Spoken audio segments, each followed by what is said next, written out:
Il serait en partie responsable de la flambée épidémique de Covid-19 en Inde. Repéré dans plusieurs pays, le variant B1-617, connu sous le nom de variant indien, inquiète. Détecté pour la première fois en octobre dans le centre de l'Inde, il s'est depuis propagé très rapidement. C'est la marque de la deuxième vague. Lorsque de nouveaux mutants entrent en jeu et que le nombre de cas augmente énormément, car les populations plus jeunes, y compris les enfants, sont touchées. C'est ce que nous constatons en ce moment.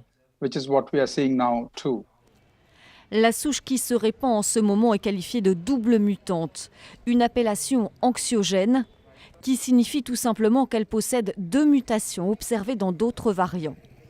Des mutations qui rendraient le virus plus contagieux et potentiellement plus résistant au vaccin, mais pas forcément plus mortel.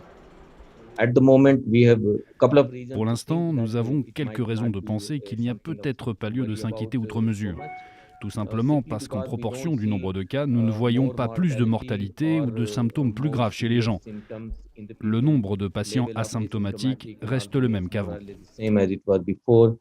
La croissance exponentielle du nombre de cas quotidiens en Inde reste malgré tout très préoccupante.